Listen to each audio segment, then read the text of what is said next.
CM ಸಿದ್ದರಾಮಯ್ಯಗೆ ಎಐಸಿಸಿಯಿಂದ ಮಹತ್ವದ ಜವಾಬ್ದಾರಿಯನ್ನು ನೀಡಲಾಗಿದೆ. ಕಾಂಗ್ರೆಸ್ ಪಕ್ಷದ ರಾಷ್ಟ್ರೀಯ ಸಲಹಾ ಮಂಡಳಿ ಅಧ್ಯಕ್ಷರಾಗಿ ನೇಮಕ ಮಾಡಲಾಗ್ತಾ ಇದೆ.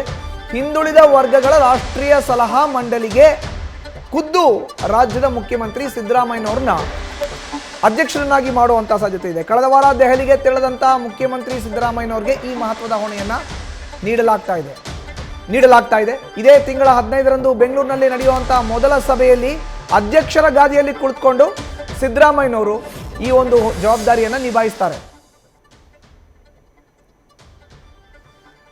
ಇನ್ನು ರಾಷ್ಟ್ರ ರಾಜಕಾರಣದಲ್ಲಿ ಗುರುತಿಸಿಕೊಳ್ಳಲಿಕ್ಕೆ ಮುಖ್ಯಮಂತ್ರಿ ಸಿದ್ದರಾಮಯ್ಯನವರು ಮುಂದಾಗ್ತಾ ಇದ್ದಾರೆ. ಕಾಂಗ್ರೆಸ್ ಪಕ್ಷದ ರಾಷ್ಟ್ರೀಯ ಸಲಹಾ ಮಂಡಳಿ ಅಧ್ಯಕ್ಷರಾಗಿ ನೇಮಕಗೊಂಡಿದ್ದಾರೆ.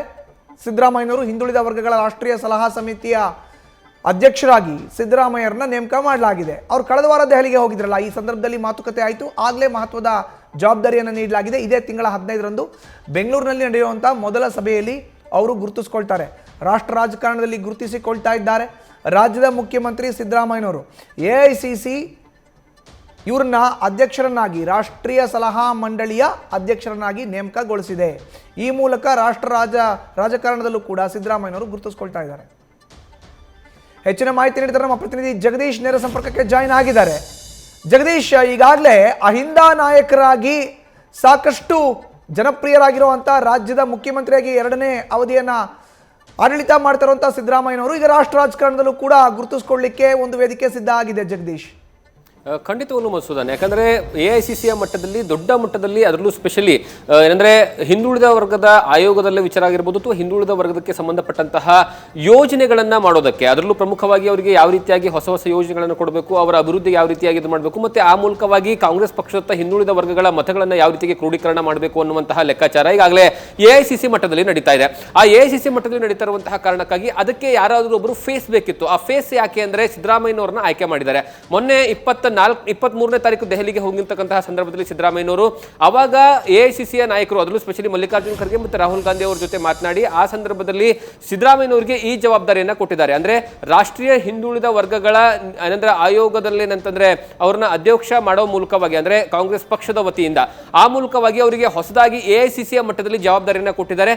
ಕಾರಣ ಏನು ಅಂತಂದ್ರೆ, ಸಿದ್ದರಾಮಯ್ಯನವರಿಗೆ ಕೊಡೋದಕ್ಕೆ ಕಾರಣ ಏನು ಅಂದ್ರೆ, ಈಗಾಗಲೇ ಕರ್ನಾಟಕದಲ್ಲಿ ಹಿಂದುಳಿದ ವರ್ಗಗಳ ಏನಂದ್ರೆ ನಾಯಕ ಅಂತಂದ್ರೆ ಈಗ ಸದ್ಯ ಸಿದ್ದರಾಮಯ್ಯನವರು ಮತ್ತೆ ಹಿಂದುಳಿದ ವರ್ಗಕ್ಕೆ ಅವರು ಕೊಟ್ಟಿರ್ತಕ್ಕಂತಹ ಬಜೆಟ್ನಲ್ಲಿನ ಮೀಸಲಾತಿಗಳಾಗಿರ್ಬೋದು ಅಥವಾ ಬಜೆಟ್ನಲ್ಲಿ ಅವರಿಗೆ ಪ್ರತ್ಯೇಕವಾದಂತಹ ಒಂದು 30% ಅಮೌಂಟ್ ಅನ್ನು ಏನಂತಂದ್ರೆ ಮೀಸಲಿಡಬೇಕು ಅನ್ನುವಂತಹ ಲೆಕ್ಕಾಚಾರದಲ್ಲಿ ಅವರು ಮೊದಲ ಬಾರಿಯ ಸಿಎಂ ಆಗಿರ್ತಕ್ಕಂಥ ಸಂದರ್ಭದಲ್ಲಿ ತಂದಿರತಕ್ಕಂತಹ ಆ ಪ್ಲಾನ್ ಇದೆಯಲ್ಲ, ಅದರ ಜೊತೆಗೆ ಎಲ್ಲಾ ಹಿಂದುಳಿದ ವರ್ಗಗಳು ಸಹಿತ ಏನಂತಂದ್ರೆ ಸಿದ್ದರಾಮಯ್ಯನವರ ಬೆನ್ನಿಗೆ ನಿಂತಿರುವಂತಹ ಕಾರಣಕ್ಕಾಗಿ ಅದು ರಾಷ್ಟ್ರ ಮಟ್ಟದಲ್ಲೂ ಸಹಿತ ದೊಡ್ಡ ಮಟ್ಟದಲ್ಲಿ ಚರ್ಚೆ ಆಯಿತು. ಫಾರ್ ಎಕ್ಸಾಂಪಲ್ ನಿಮ್ಗೆ ಹೇಳಬೇಕು ಅಂದ್ರೆ ತೆಲಂಗಾಣ ಆಗಿರ್ಬೋದು, ರಾಜಸ್ಥಾನ ಆಗಿರ್ಬೋದು, ಮತ್ತೇನಂದ್ರೆ ಜಾರ್ಖಂಡ್ ಚುನಾವಣೆ ಸಂದರ್ಭದಲ್ಲೂ ಸಹಿತ ಕರ್ನಾಟಕದ ಹಿಂದುಳಿದ ವರ್ಗಗಳಿಗೆ ಕೊಟ್ಟಿರ್ತಕ್ಕಂತಹ ಕೊಡುಗೆಗಳ ಬಗ್ಗೆನೇ ದೊಡ್ಡ ಮಟ್ಟದಲ್ಲಿ ಚರ್ಚೆ ಆಯಿತು. ಆ ಕಾರಣಕ್ಕಾಗಿ ಆ ಕಡೆನೂ ಸಹಿತ ಇನ್ಕ್ಲೂಡಿಂಗ್ ಪಕ್ಕದಲ್ಲಿರುವಂತಹ ಕೇರಳದಲ್ಲೂ ಸಹಿತ ಸಿದ್ದರಾಮಯ್ಯನವರ ಫ್ಯಾನ್ ಫಾಲೋವರ್ಸ್ ತುಂಬಾ ದೊಡ್ಡ ಮಟ್ಟದಲ್ಲಿ ಇದ್ರು. ಆ ಕಾರಣಕ್ಕಾಗಿ ಸಿದ್ದರಾಮಯ್ಯನವರಿಗೆ ಈ ಒಂದು ಸಮಿತಿಯ ಅಧ್ಯಕ್ಷರನ್ನ ಮಾಡಿದ್ದಾರೆ.